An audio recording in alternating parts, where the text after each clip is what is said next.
उन दोनों तरीकों की फफूंद जो आती है, उन दोनों तरीकों की अलग अलग जो फफूंद है, उन सभी के लिए एमाई प्राउड काम करता है। ठीक है। अब इसके ऊपर आपके फसल की जड़ों में जो फफूंद आती है उसका रोकथाम करने के लिए भी एमाई प्राउड काम करता है, और जमीन के ऊपर आपका जो पौधा है उसके ऊपर आने वाली फफूंद का भी रोकथाम एमाई प्राउड करता है। 128 तरीके की अलग अलग जो फफूंदे हैं उन सभी के लिए आप एमाई प्राउड इस्तेमाल कर सकते हैं। इसका सिस्टेमिक भी काम करने का तरीका है, इसका कॉन्टैक्ट भी काम करने का तरीका है।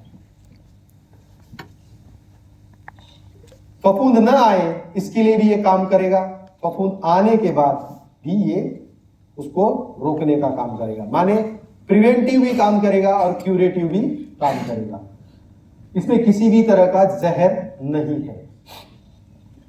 बाद में भारत में 78,000 करोड़ का फफूंद नाश का बिजनेस होता है।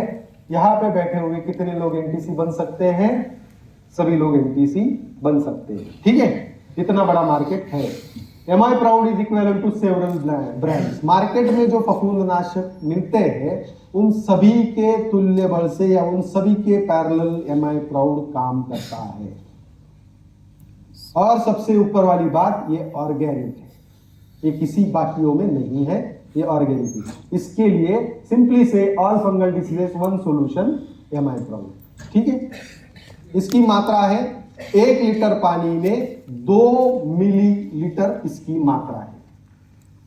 हर एक product MI lifestyle India agro का 2 ml का ही है जो लिक्विड वाला है। सिर्फ MI spray plus, grow magic advance और भूअस्त्र सुपर छोड़ के। भूअस्त्र ग्रैनुलर है, ग्रो मैजिक एडवांस पाउडर है और एमआई स्प्रे प्लस कम मात्रा में लगता है, लिक्विड भी है तो। और जमीन में अगर आपको इसको देना है तो 500 मिलीलीटर माने आधा लीटर 1 एकड़ के लिए। उसके साथ आप पानी 200 लीटर डालिए और जमीन में दे दीजिएगा। इसका इफेक्ट कितने दिन तक रहता है? हाँ, इसका असर कितने दिन तक रहता है? इसका असर आपको 15 से 18 दिन तक मिलेगा हर एक दवाई का। डैंपिंग ऑफ माने जो आपने फसल लगवा दी, यानी सब्जियों वाले जो किसान है, मिर्च का खेत है, मिर्च के बीज आपने डाल दिए तो कुछ बीज निकल आते हैं, कुछ बीज मर जाते हैं। इस तरह का वो डैंपिंग ऑफ पानी ज्यादा होने की वजह से होता है। या फिर कुछ पौधे मरने लगते हैं, कुछ में सर्कोस्पोरा जो कहला जाता है फफूंद है। पाउडरी मिल्ड्यू आता है मिर्च में, टमाटर में अर्ली ब्लाइट, लेट ब्लाइट, पत्ता गोभी है, फूल गोभी है, उनमें अल्टरनेरिया आता है। पत्ता गोभी में पानी भरा हुआ जो फुगा होता है उस तरह के उसके पत्ते हो जाते हैं। बाद में ये डाउनी मिल्ड्यू है, ये पाउडरी मिल्ड्यू है। डाउनी मिल्ड्यू माने अंदर से आने वाली फफूंद, पाउडरी मिल्ड्यू माने त्वचा के ऊपर से आने वाली, पाउडर के सरीका वो सफेद सफेद दिखता है। वायर स्टेम जो बेला वाली जो सब्जी है उसमें बहुत सारी बार वो जो उसका टहनियां है वो वायर, अपना जो इलेक्ट्रिक वायर होता है उसके तरीके से हार्ड हो जाना। बॉटम रॉट, डैंपिंग ऑफ, पानी ज्यादा होने की वजह से बीज मर जाना। ओनियन ब्लॉच, गेहूं में लीफ रश, पीलापन आ जाना पत्तों पे। बाद में जो तूरा है वो तूरा पीला पड़ जाना। बाद में वो जो ओंबी है, ओंबी काला पड़ जाना या पीला पड़ जाना, पत्ते येलो येलो या पीले पीले पड़ जाना। फिर चने में पत्ते जल जाना या उन पे अल्टरनेरिया करके ऐसे काले काले धब्बे आ जाना। एस्कोफाइटस ब्लाइट जिसको बोलते हैं, फल जो लगते हैं उनमें काले धब्बे आ जाना। बाद में बोटराइटिस जिसको बोलते हैं, जो चने के पेड़ होते हैं या फिर चने का जो पौधा होता है वो पीला हल्का सा गुलाबी होके मरने लगते हैं। गन्ने में बहुत सारा घास की तरह वो जो फुटा हुआ नए नए निकलते हैं घास की तरह बढ़ जाते हैं। येलो रस, रेड रॉट, पत्तों में सफेद लाल धब्बे आ जाते हैं और अंदर से गन्ना लाल हो जाता है। मोज़ेक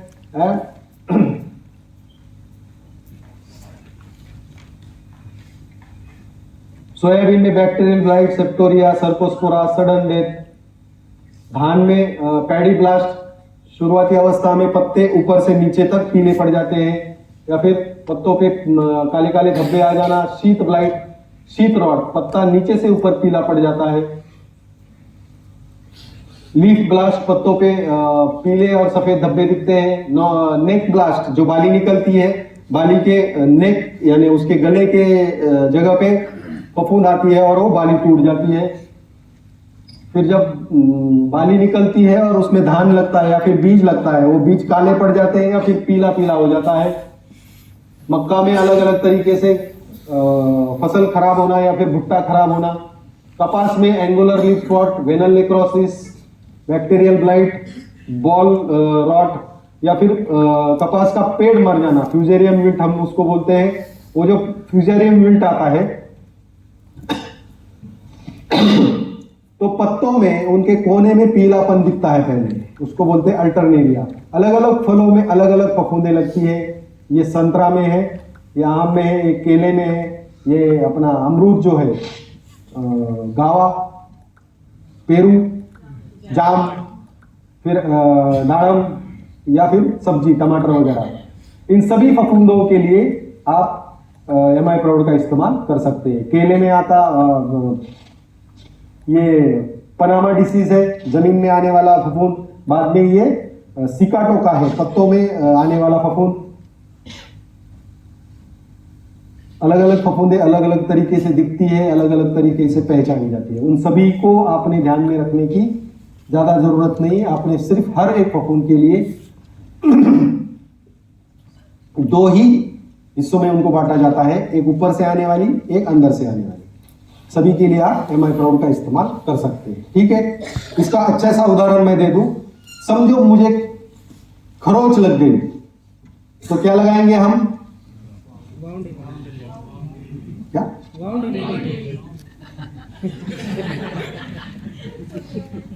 सबके सब ऐसे हुए। हल्दी हल्दी लगाएंगे ना? खरोच लगेगी तो बहुत नहीं लगेगा। ठीक है, मैं हल्दी लगा लूंगा। वही हल्दी मेरा गला अगर खराब हो गया तो मेरा गला खराब हुआ जो है उससे गुनगुना पानी और नमक हल्दी लेके उससे भी मैं मेरा गला साफ कर सकता हूं कि नहीं? ये दोनों तरीके से काम करने की कोई अगर ये रखता है तो वो है हल्दी, माने आयुर्वेद। उसी तरह दोनों तरीके से काम कर रहा है। कोई अगर बोलेगा कि सिस्टेमिक वाला फंजीसाइड यानी फफूंदनाश कांटेक्ट में कैसे काम करेगा, तो ऐसे काम करेगा। तो वो हीलिंग वाला करेगा? अभी गूगली है ना। तो ये है, नहीं मैं उदाहरण दे रहा था कि आपको अगर कहीं प्रॉब्लम आ गई तो उसको सॉर्ट आउट कैसे करना। एमआई प्राउड दोनों तरीके से काम कैसे करेगा? तो खरोच लग गई तो क्या लगाएंगे? लगाएंगे। अगर गला खराब हुआ, नमक और हल्दी से गुनगुने पानी से कुल्ला करेंगे तो गला भी साफ होगा। इन दोनों तरीके से अगर हल्दी काम करती है, हमारा एमआई प्राउड भी काम करता है। कोई सवाल है? इसका उपयोग कब करना रहेगा? जब फफूंद आती है। फफूंद कब आती है? जैसे ही आपके यहाँ पे ह्यूमिडिटी बढ़ जाती है तब फफूंद आने की ज्यादा से ज्यादा संभावना है, या फिर इन सर्दियों के दिनों में बहुत सारी फफूंद आती है। दिन का टेम्परेचर हाई होता है, रात का टेम्परेचर लो होता है, उस दौरान ह्यूमिडिटी बढ़ जाती है तो फफूंद बहुत सारी आती है। ठीक है, और कोई बोलिए।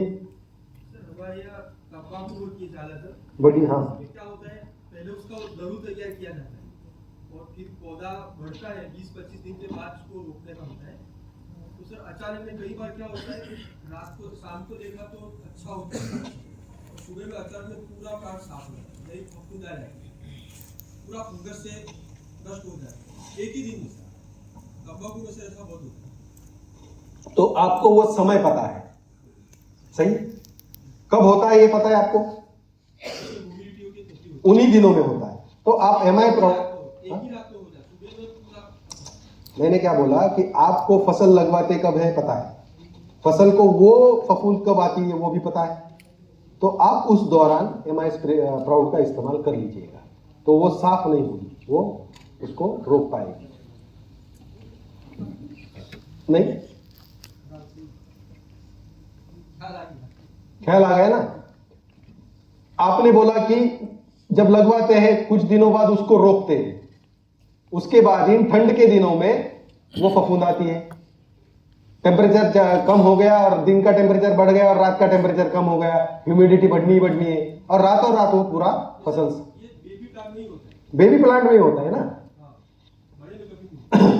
तो उसको रोकने के लिए आपने उसको क्यूरेटिव भी प्रिवेंटिव भी काम करेगा। ये उसको पहले छिड़काव कर दिया तो वो फफूंद जो आने वाली है ह्यूमिड क्लाइमेट में उसको रोकेगा। ठीक है, 2 मिलीलीटर 1 लीटर में इसकी मात्रा है। सर एमआई स्प्रे के साथ करना कि सिंगल ही करना रहेगा? एमआई स्प्रे के साथ हर दवाई का छिड़काव करें, आपको फायदा ही होगा, कोई नुकसान नहीं होगा। क्या क्या एमआई स्प्रे के काम करने के तरीके हैं वो बता देता हूं। और कोई नहीं, आगे चले। ठीक है, अगला प्रोडक्ट है एमआई स्प्रे प्लस। सब समझ में आ रहा है? ओके। ये कोई फफूंदनाश नहीं है, ये कोई कीटनाश नहीं है, ये कोई ग्रोथ प्रमोटर नहीं है। ये काम क्या करता है? ये 6 तरीके से अलग अलग काम करता है। पहले तो ये आपने जो भी दवाई छिड़काव के लिए ली है, बहुत सी बार क्या होता है कि बारिश के दिनों में आपने जो दवाई छिड़काव के लिए ली है वो छिड़काव होने के बाद अगर बारिश आ गई तो वो धो जाती है या फिर धुल जाती है वो दवाई। तो एमआई स्प्रे प्लस एक अच्छी तरीके से स्टिकर का काम करता है। माने वो आपने जो दवाई छिड़काव के लिए ली है उसको चिपकाने का काम एमआई स्प्रे प्लस करता है। दूसरा काम, वो जो दवाई आपने चिपकाई है उसको फैलाने का काम एमआई स्प्रे प्लस करता है। स्प्रेडर का काम एमआई स्प्रे प्लस करता है। बाद में आता है पेनिट्रेटर। तो जो दवाई आपने चिपकाई है, फैलाई है, उसको पत्तों, फूलों, फलों के अंदर तक पेनिट्रेट करना या अंदर तक पहुंचाना भी जरूरी है या नहीं? क्यों? क्यों? अंडे कहां डाले जाते हैं? हाँ, सही है। तो दवाई कहां पहुंचनी चाहिए? पत्तों के नीचे।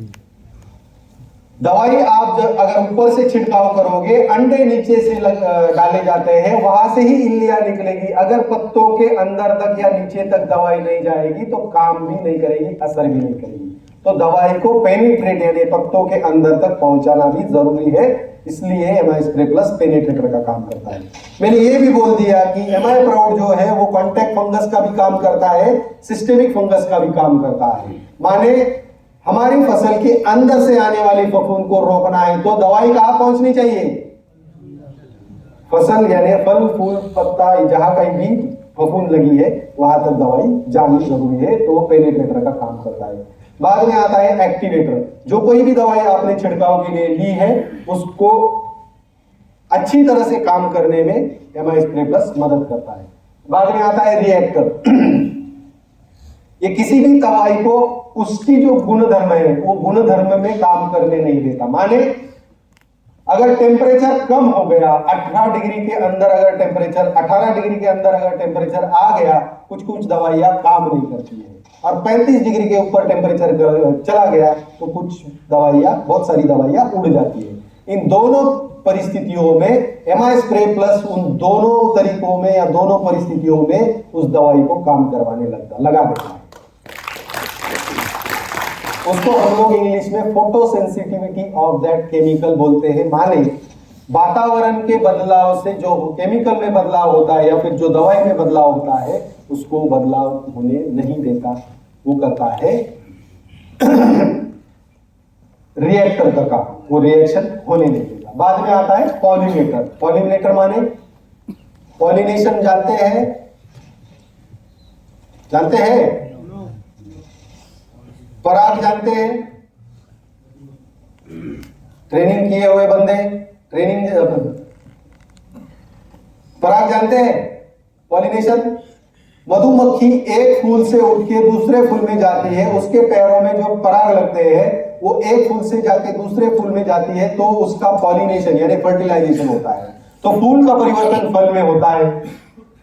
तो बहुत सारी मात्रा में मधुमक्खी ये बहुत अच्छा काम कर लेती है। लेकिन हमारे ज्यादा से ज्यादा केमिकल के इस्तेमाल से सबसे पहले अगर कोई प्रभावित होता है वो है मधुमक्खी।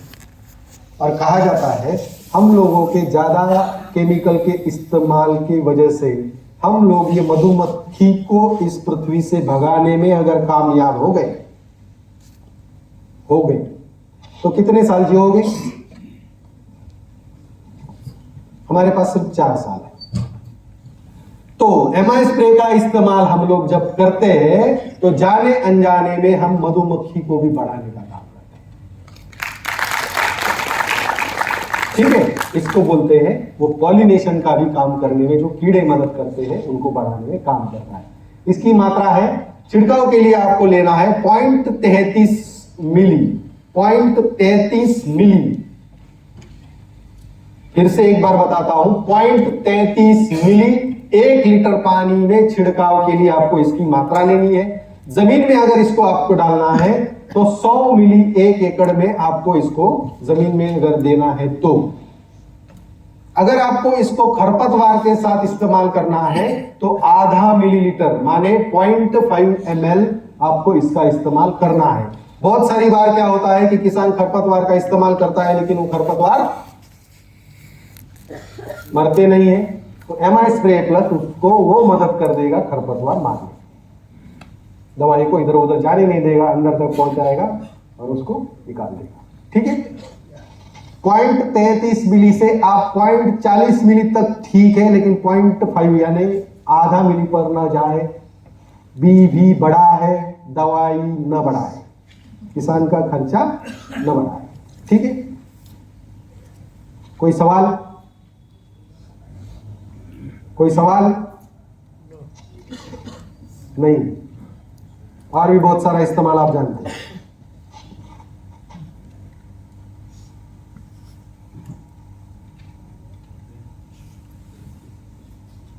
अगला प्रोडक्ट है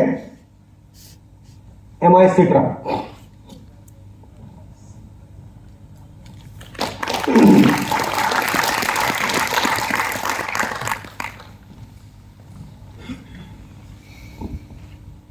हॉपर्स, काला माऊ, हरा माऊ, तुड़तुड़ा या फिर थ्रिप्स। इससे भी अलग 2-3 कीड़े ऐसे हैं जिनको आप एमआई सिट्रा से रोक सकते हैं।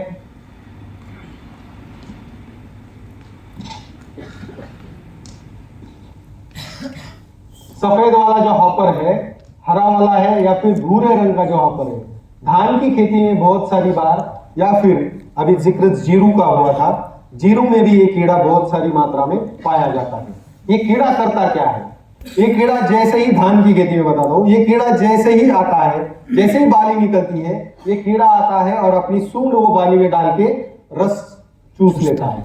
वो जो दाने भरने के लिए खाना जा रहा था उसको ऊपर पहुंचने नहीं देता और दाने भरने नहीं देता। ये कीड़ा जहां कहीं भी ज्यादा आता है वहां खेत पीले पीले पड़ने शुरू हो जाते हैं। और धान में ऐसा है कि दाने नीचे के नहीं भरते हैं, सभी फसलों में दाने ऊपर के नहीं भरते। सही है ना? गेहूं में दाने ऊपर के छोटे छोटे होते हैं, मक्का में, भुट्टे में ऊपर के दाने छोटे होते हैं, है कि नहीं? गेहूं में नीचे के दाने छोटे होते हैं या फिर नीचे के दाने भरते नहीं है, लेकिन ये बंदा आने के बाद ये ऊपर के दाने भरने नहीं देता, तो 40% किसान का नुकसान ही कर देता है। और एक बात, जीरो में जब ये आता है, शुरुआती अवस्था में आता है, पत्ते खराब करता है, पौधा ही मार देता है। तो इस तरह से ये कीड़ा नुकसान करता है। बाद में ये जो कीड़ा है ये पत्ते खाने का काम करता है। ये ईयर हेड बग है, जब बाली लगती है तो बाली के दानों में नुकसान करता है। ये कीड़ा शुरुआती अवस्था में धान में भी आता है, गेहूं में भी आता है। शुरुआती अवस्था में पत्ते खराब करता है, बाद में जब बाली निकलती है तो बाली में अपनी सूंड डाल के उसको खराब करता है। ये जो कीड़ा है, चाय वाला जो चाय की जो खेती है, टी मॉस्किटो बग इसको बोलते हैं, चाय की खेती में आता है, काजू की खेती में भी ये आता है। काजू में बहुत सारी बार ये पत्ते खराब करता है और पूरा अच्छे से बड़ा हुआ पेड़ भी वो मार देता है।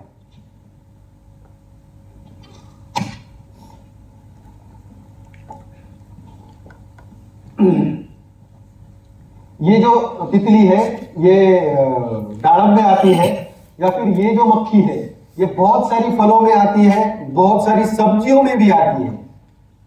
ये क्या करती है, जैसे ही वो फल में मीठापन आना शुरू हो जाता है, वो आती है और अपनी सूंड उसमें डालती है और रस चूस लेती है। एक बार जिस फल में उसने अपनी सूंड डाल दी, वो दोबारा उस फल पे नहीं बैठती, वो दूसरा फल चुनती है, वो भी झूठा नहीं खाती। हम लोगों को वो उसने किया हुआ छेद जो है वो दिखता नहीं है, लेकिन जैसे ही हम लोग उसको पैकिंग करके मार्केट में भेजते हैं वो फल को, वो फल अंदर से खराब हो जाता है और उसमें इल्लियां दिखती है। इस तरह से ये मक्खी खराब करती है। बाद में आम में दिखने वाला ये जो भूरा कीड़ा है, ये कीड़ा जब फूल लगते हैं या फिर मोहर लगता है तब आता है और बहुत सारा फूल झड़ जाता है। पत्तों में भी ये कीड़ा नुकसान करता है। इसको मैंगो लीफ हॉपर्स हम लोग बोलते हैं।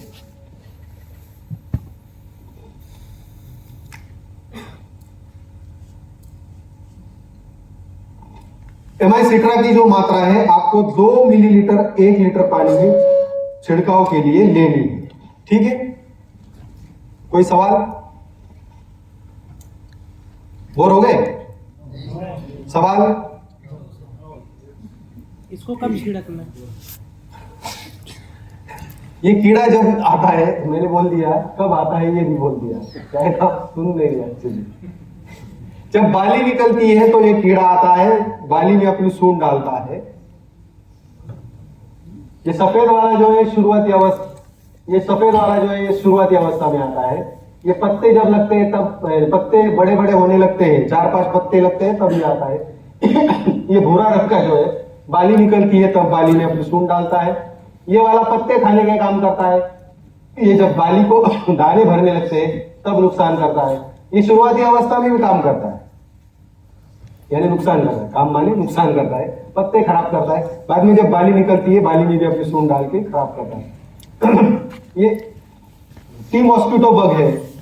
चाय की खेती जहां की जाती है, चाय में कौन सा चीज मायने रखता है?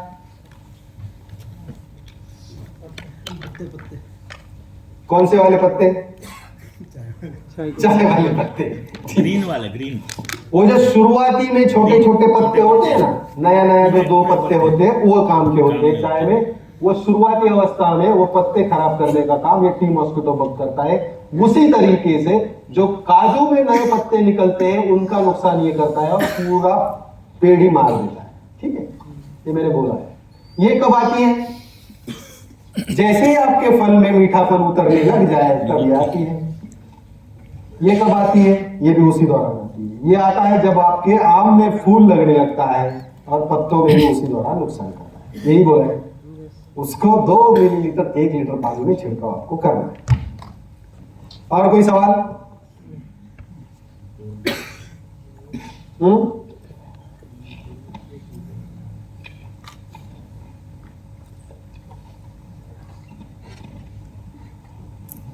है तो बेझिझक पूछिएगा।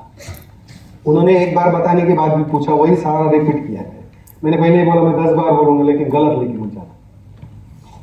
ठीक है, आगे चलते हैं। बाद में आता है मॉडिफाई। ये कोई कीटनाशक नहीं है, ये कोई फफूंदनाशक नहीं है, ये कोई स्प्रेडर नहीं है, ये कोई स्टिकर नहीं है। क्या? ये आप जो पानी छिड़काव के लिए लेने वाले हैं या फिर लेते हो, वो पानी में जो क्षार है या फिर जो पानी का पीएच बढ़ रखा है उसको कम करने का काम मॉडिफाई करता है। इसका इस्तेमाल कैसे करना है? आप जो पानी छिड़काव के लिए ले रहे हो उस पानी में आपको इसको एक एक बूंद डालना है। कब तक डालना है? जब तक कि आपका वो पानी हल्का सा गुलाबी न हो जाए। जैसे ही वो पानी हल्का सा गुलाबी हो जाए, आपने समझना है कि वो पानी छिड़काव योग्य हो गया है। आपने उसके बाद दवाई उसमें डालनी। ठीक है, इसकी कोई मात्रा नहीं है, इसको आपको इस तरीके से डालना है। पीने के पानी, अगर गांव देहात में पीने योग्य पानी नहीं है तो उसमें भी आप इसका इस्तेमाल कर सकते हैं और उसका पीने योग्य बना सकते हैं। ठीक है, कोई सवाल? नहीं? जो पीने के पानी में इस्तेमाल करना है, ऊपर का पानी पीने को ले लीजिएगा, नीचे का पानी छोड़ दीजिएगा। ठीक है, सुना नहीं क्या? क्षार वाले पानी, क्षार वाले पानी में ये क्षार ही कम कर देता है। टीडीएस जो पानी का है उसको कम कर देता है। सर जो पानी खारा होता है उसके लिए पानी खारा जो है उसके लिए ही है, पानी को साफ नहीं करेगा, खराब पानी को साफ नहीं करेगा। जो पानी TDS बढ़ रखा है, खारा जो है उसको खारापन कम कर देगा, कम माने बिठा देगा, उस सॉल्ट्स नीचे बिठा देगा। सवाल नहीं? સાહેબ જમીનમાં જે કંદમૂળ વાળા પાકો ભૂવસ્ત્ર ખરું એક એકરે 2 કિલો વીઘે બરાબર હવે એ 4 किलो, 1 एकड़ में 4 किलो। હા, એ वो जो जमीन में लगने वाले जो कंदमूल है, प्याज हो गया, अदरक हो गया, हल्दी हो गया,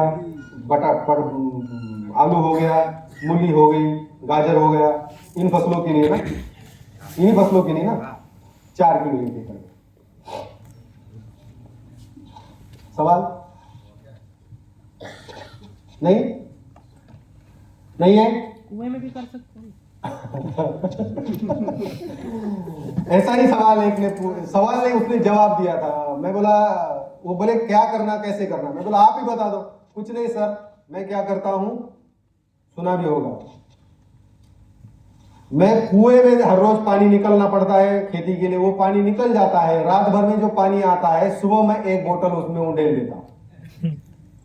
बिजनेस का बिजनेस भी हो रहा है, पानी का साफ सफाया भी हो रहा है, पानी भी अच्छा हो रहा है, बिजनेस भी हो रहा है, लेकिन वो खुद डिस्ट्रीब्यूट होता है, किसान ऐसा नहीं करेगा। ठीक है, जहां पे आप ये जार वाला पानी बेचने वाला जो बंदा है ना, उसको पकड़ लीजिए। वो जार वाला पानी ठंडा क्यों होता है पता है आपको? हाँ, बिल्कुल नहीं सर, उसको कोई टेस्ट नहीं होता है, वो पानी खारा होता है, इसके लिए उसको ठंडा रखा जाता है। और वो ठंडी चीज अगर नॉर्मल टेम्परेचर में आओगे तो आप पी नहीं पाओगे। कोका कोला पी पाओगे ठंडा होने के बाद? नहीं पी पाओगे, इसलिए वो ठंडा ही अच्छा लगता है, उसमें कोई टेस्ट नहीं होता। वो पानी में करके वो ठंडा रखा जाता है और आप पी लेते हो। उसमें पाए जाने वाले क्षार और उसका ठंडापन आपका गला खराब करता है। नहीं तो नॉर्मल पानी पी के देखिए, उसका टेस्ट पता चलता है। जो ठंडा पानी होता है वो इस वजह से ठंडा रखा जाता है कि आपको उसका टेस्ट ना लगे।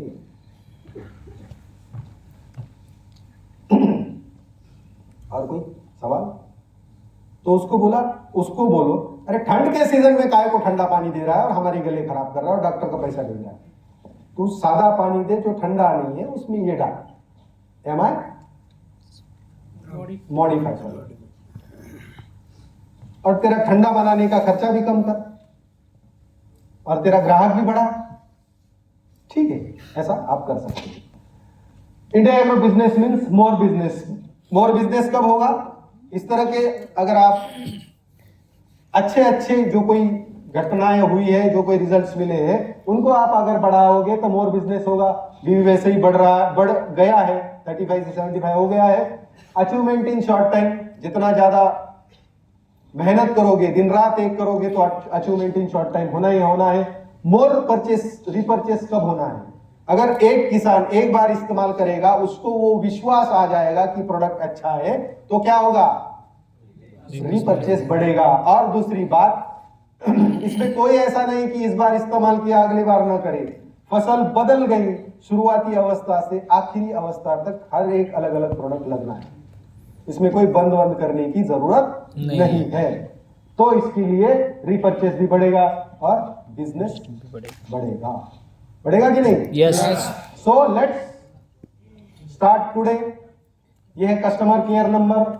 आपको ये इंग्लिश में पहले जो बताया था, प्रोडक्ट क्या है, कैसे इस्तेमाल करना है, क्रॉप समझ लेना है, डेमोन्स्ट्रेशन देना है, ये सब चीजें बताई थी। वो इंग्लिश में था, ये हिंदी में है। ये कस्टमर केयर नंबर है। यहाँ से जाने के बाद अगर आपको कोई सवाल है तो मैसेज करके सवाल पूछ सकते हैं। फोन न करें, फोन कोई उठाएगा नहीं। आपका सवाल अगर हिंदी में पूछना है तो टाइप भी हिंदी में कीजिएगा, इंग्लिश में टाइप न करें, समझ नहीं पाते आपने कौन सा कैसा सवाल पूछा है। Good morning, good evening, good night न कीजिएगा, वहां से कोई रिप्लाई नहीं आएगा। थैंक यू बोलना है तो मैंने ट्रेनिंग ले रखा है, यहीं पे मुझे बोल दीजिएगा। ट्रेनिंग बहुत सही था, मुझे बोलिएगा। Thank you sir. ठीक है, थैंक यू सर। हमारा प्रोडक्ट इस्तेमाल करते हैं हाँ तो यूरिया डीएपी बंद करना है या उसके साथ में कैसा है, किसान के पास जाओगे तो किसान बोलेगा कि हमारे जमीनों को आदत लग चुकी है, तो आदत धीरे धीरे कम करो। कुछ किसानों ने ग्रो मैजिक एडवांस का इस्तेमाल करने के बाद कोई खाद नहीं डाला, फिर भी उत्पाद बढ़ा है। लेकिन कैसा है, जिन लोगों को कुछ चीजों का ये जो बोलते हैं ना नशा हो जाता है, वो लोग धीरे धीरे कम कर सकते हैं। एक बार कम करने को बोलोगे तो वो बोलता नहीं, नींद नहीं आती रात को, क्या वो किए बगैर नींद नहीं आती, ये वो सब चीजें लोग बोलते हैं। तो जमीन को आदत पड़ गई है, उसके सिवा हमारा उत्पाद नहीं निकलेगा।